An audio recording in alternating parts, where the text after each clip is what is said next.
कोल्हापुरातील कुस्तीला जरी अनेक वर्षांची परंपरा लाभली असली तरी सध्या मिळणाऱ्या या अपुऱ्या सोयीसुविधांमुळे कोल्हापुरातील तरुणांमध्ये या कुस्तीचं महत्त्व थोडंफार कमी होत चाललंय आणि त्याचमुळे कोल्हापुरातील मातीतील ही कुस्ती आता महाराष्ट्रात अनेक भागात जोम धरू लागली।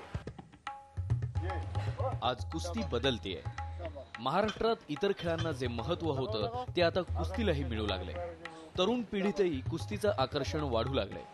त्यामुळेच हा खेळ फक्त कोल्हापूर पुरताच मर्यादित राहिलेला नाही, महाराष्ट्रात इतर ठिकाणी आपला जम बसू लागलाय। कोल्हापुरातून ही कुस्ती आता सातारा, सांगली, सोलापूर अशा शहरांकडे वळू लागली आहे। याशिवाय अगदी मुंबई, पुण्यासारख्या शहरातही कुस्तीने जम बसवलाय।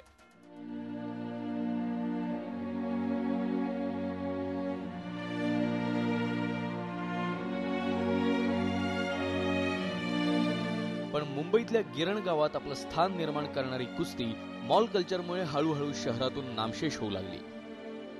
कोल्हापुरात काही काळ हा खेळ लोकाश्रयावर टिकला, पण राजश्रयाच्या अभावामुळे आपल्या मातीतला खेळ पुन्हा एका मातीतच हरवला।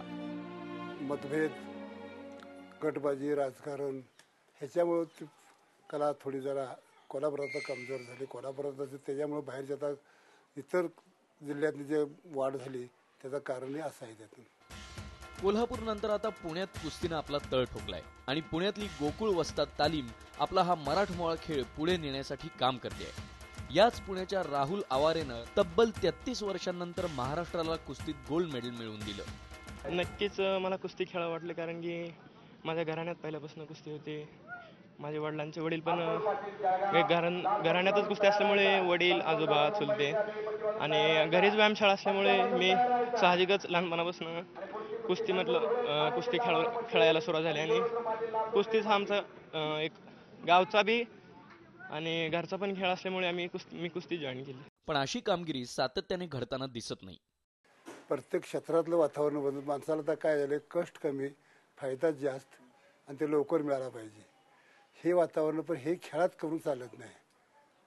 आणि तेच आता ह्या पैलवान मंडळाला सुद्धा काय त्या दिशेने झालं, त्याचं सर्वत्र आपल्याला लवकर फायदा मिळाला, लवकर ह्याच्यात पुष्कळ दिवसाची तपश्चर्या आहे, खूप कष्ट आहे आणि त्या कष्टानं ते तपश्चर्या ते केल्याशिवाय त्यात लवकर हे वर्ष 6 महिन्यात कुठे तेव्हा हाताला येते असं नाही। आज भारतात आंतरराष्ट्रीय पातळीवर क्रिकेटला जितका प्रतिसाद मिळतो तितका प्रतिसाद स्थानिक पातळीवर असूनही कुस्तीलाही मिळतोय। पण परदेशातील मातीतला हा खेळ आज भारताचा नंबर 1 खेळ बनलाय, तर आपल्या मातीतला खेळ चक्क मातीतच मिसळलाय। ज्या गोष्टी व्हायला पाहिजेत, ट्रेनिंग आपण कसं करतो, निवड झाली की आपण 2 महिने कॅम्प घेतो आणि मग परत आम्ही ज्या टायमाला स्पर्धा असेल त्या टायमाला आपण तिथं कॅम्पला जातो। पण परदेशामध्ये जे ऑलिम्पिकमध्ये ही जी पदकं काढतात ही कंटिन्यूस 5-5 वर्ष त्यांची मेहनत असते आणि प्रॅक्टिस असते। त्या मुलांना प्रॅक्टिस दिल्यानंतर आपल्याला भारतामध्ये भरपूर सुवर्ण पदक मिळते। आज कुस्तीला भारतात स्थान नाही, पण परदेशात मात्र नक्की आहे। कुस्तीचं एक ॲडव्हान्स्ड व्हर्जन म्हणजे WWE।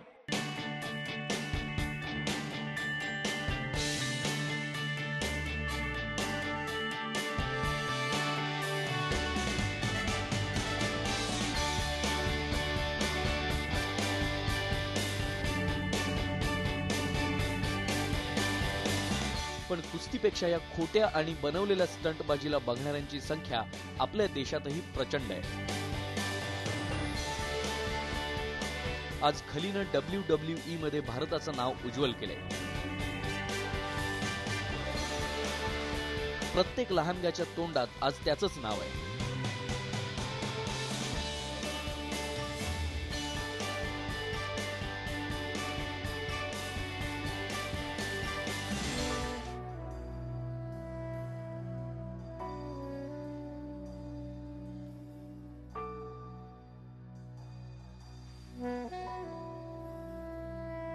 पण भारताला ऑलिम्पिकच्या इतिहासात पहिलं वैयक्तिक मेडल मिळवून देणाऱ्या खाशाबांची आठवण किती जणांना आहे हा मात्र संशोधनाचा विषय आहे।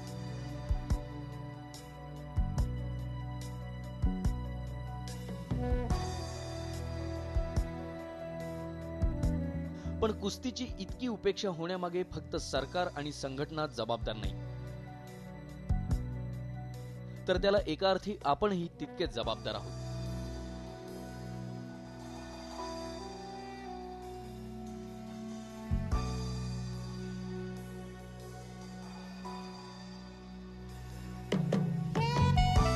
पण बदलत्या काळानुसार एकच आशा आहे की ज्याप्रमाणे 2008 हे वर्ष कुस्तीतलं सुवर्ण वर्ष ठरले, तसंच येत्या वर्षातही या राजशाही खेळाला तिचं राजवैभव तसंच परत मिळेल.